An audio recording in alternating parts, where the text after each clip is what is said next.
Let's go to Exodus chapter 11. And the Lord said unto Moses, Yet I will bring one plague more upon Pharaoh and upon Egypt. Afterwards he will let you go hence. When he shall let you go, he shall surely thrust you out hence altogether. Speak now in the ears of the people, and let every man borrow of his neighbor, and every woman of her neighbor, jewels of silver and jewels of gold. And the Lord gave the people favor in the sight of the Egyptians.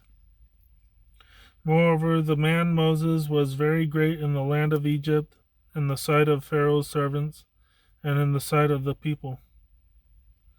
And Moses said, Thus saith the Lord, about midnight will I go out into the midst of Egypt, and all the firstborn in the land of Egypt shall die, from the firstborn of Pharaoh that sitteth upon his throne, even unto the firstborn of the maidservant that is behind the mill, and all the firstborn of beasts. And there shall be a great cry throughout all the land of Egypt, such as there was none like it, nor shall be like it any more.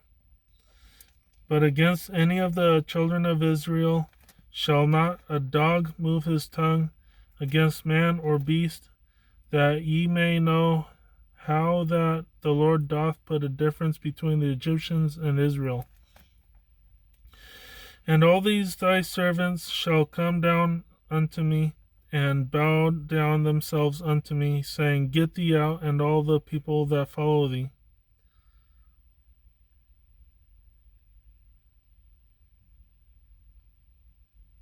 And after that I will go out. And he went out from Pharaoh in a great anger. And the Lord said unto Moses, Pharaoh shall not hearken unto you, that my wonders may be multiplied in the land of Egypt.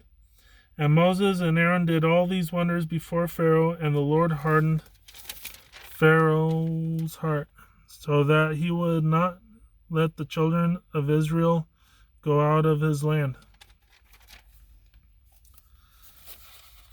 If I am wrong in my interpretation of the chapter, I will find out later.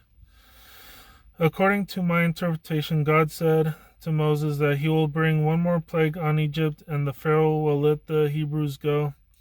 He also said to Moses to get his neighbors, which are the Hebrews, and to get all their gold and silver,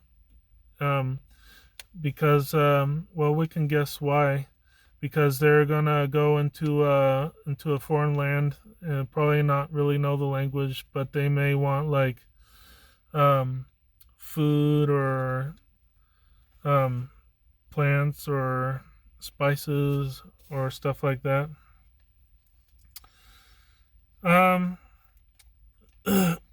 Let's go back. But in a sense, he will, quote unquote, thrust you out altogether, or in other words, whisk them away, because in previous chapters, and this chapter included, Moses was basically being kind of a pest to the Pharaoh, bringing plagues and vermin to him. Let's keep going. This chapter goes on to tell you that the new plague is that every newborn of the Pharaoh and his maidservant and every beast that has their newborns will die.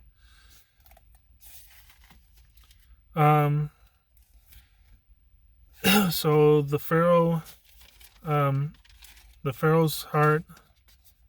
So the Lord said that the Pharaoh will not hearken unto Moses, but he will let his name be known throughout all the land of Egypt. And he also, in the very end, the Pharaoh hardened his heart,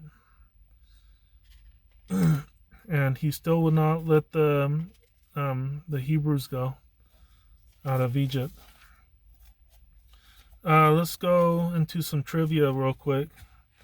Let's go back into verse 7 of Exodus chapter 11. We'll go to verse 7.